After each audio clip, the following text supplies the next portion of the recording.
Hey everybody, it's Twisted 4000 from Twisted 4k Studios, and this is going to be an Audacity tutorial. Yay! I'm never gonna do one again. I'm sorry. Probably, well, maybe in the future, but it's really just a channel for my videos, and I don't really do these very often. But here you go. This is one I wanted to do simply because it's a very, very effective effect, and it can be done super easily, very fast, and it's used in film and in real video games, stuff like that. It's used all the time in them. And it's such a simple way to get the audio to sound so much better. It sounds so much more up close and personal and more like the audio is around you. It's very hard to describe, but once I show you how to do it and once you do it for yourself, you'll be like, oh, okay, I heard that before, and then you'll like it. And after this, I'm pretty sure a lot of people will start using it maybe. But anyway, yeah, I've heard it in like real movies and stuff. And here's one thing. In League of Legends, let's say, okay, you're Jax, let's say, okay, and then you make Jax move across the screen, then he says something like, what does he say? A surprise, I'm back. He says something like that, and it sounds like he's close up to you, but when he starts like attacking or something, like the little grunts and stuff, it sounds like he's far away. And no, it's not just the volume, there's other factors in the audio here, and I'm going to show you how to do that. If you play that game or any game like that, it's one audio sounds like they're close up to you, and then the other one sounds like they're far away, and it's a very simple effect they do, and I've been trying to figure out how to do it, and I figured it out. So here we go. You need Audacity, and you know what? Just for this video, I'm going to show you how to download it, because every single time I make a freaking Audacity tutorial, everybody's got to complaining about how they don't know how to get it to work, and it's not working, you suck, and whatever. Look, this is the link you do. This is Audacity. It says Win 2.0, but the actual version I think is like 1.3 or I don't even remember it. Who cares? This is the version that works, though. That's all I know. So this is the link. I put it in the description. I put it in the description of every single Audacity tutorial I make. And you enter it, save file, let it run. It's the third one, actually. I already have Audacity installed, but I'm going to show you how to install it anyway. It works. Double-click it, run, choose your language, English, next, let it install. There you go. You just keep clicking next, next, next, next, and it installs. And guess what? It works with G-Snap. You can put it in the plugins. I showed you how to do that in that video, but everybody's got to have such a freaking problem with it because they don't know what they're doing, and they blame it on me, and they complain to me. It's freaking ridiculous. See, look, it works. But I'm not even going to use that because I already have this one right here to use. So let's begin. Oh, yeah. I got to think of something to say. Let's just say... Let's do like an evil laugh because it's more up close sounding. Fools. Like, just think of anything. I don't know. Just say anything. And okay, now this is just a normal voice. Okay. Okay. So I have two separate sounds here, and I'm gonna do the little noise removal thing, even though it's completely unnecessary.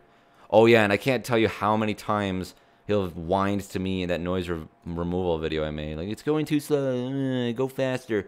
And I made like a faster version of that before, and then everybody started whining about, I don't know what to do. Wait, you're going too fast. Slow down. This sucks. You suck. My gosh, nobody knows what the crap they want. I just make my own videos. Who cares?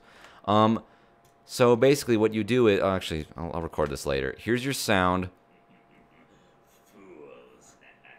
Whatever. And what you do is you want to split the stereo track. Okay, so the stereo track, you click audio track, and you hit split stereo track. Bam! And now it's split into two separate mono tracks. Whoa. Isn't that something? So one's on the left, one's on the right. I don't really know which one's which. I think this one's the left, that one's the right. Not really, it doesn't really matter. It doesn't matter. You just grab either one. So click this tool. This is the time shift tool, okay? And you want to grab either one. They're not connected, okay? You can move them however you want, and that'll sound terrible if you do that. So you want to move one of them, whoops. You want to move one of them very, very slightly, okay? So like that. What this is going to do is, let's see when you zoom back out. They look pretty much exactly the same, but what this is going to do is it's going to make one of the speakers play just before the other one plays, like half a millisecond. I don't even know what the time is, but so slight, but it's just slight enough. It's so close enough so the sound is synchronized, but it's just far away enough so you'll notice one speaker playing before the other one. And it's so slight that it'll make it sound like it's very hard to describe. I'll just play it.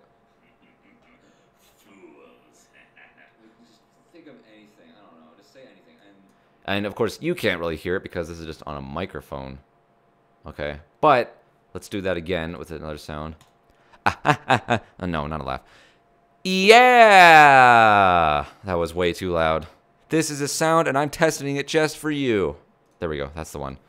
That's the sound. I'm going to amplify it.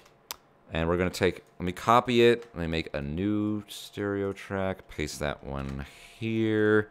Move that to the side, and I'm gonna do it like a night and day difference. This is the one I'm splitting, This one I'm not doing anything with.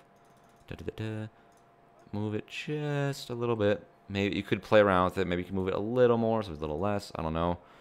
And that might be a little too much, but this is a sound, and I'm testing it just for you. Should be a little. Just play with it, and yeah, it'll come to you naturally. This is a sound, and I'm testing it just for you. And now we're gonna play the other one, which is basically just mono. They're playing at the same exact time, which is normal. This is a sound, and I'm testing it just for you. This is a sound, and I'm testing it just for you. Okay, you probably heard a difference there. I don't know how this microphone's picking it up, but you should just test it for yourself and find out, okay? And that's basically it. So what that's for, it's for a scene if somebody's really close to the camera or it's super serious, you can use it. It sounds more like powerful, I guess, is a way to put it. I don't exactly know how to put it, but whatever. It's such a simple effect. You just move one of the tracks, one of the speaker tracks, whatever, just so slightly so it figures out a difference. Now I gotta uninstall the other version of Audacity. Thanks for making me do that. But yeah, that's it. That's how you do it. It's very simple. It's a very effective tool. I use it. It's awesome. So, see ya.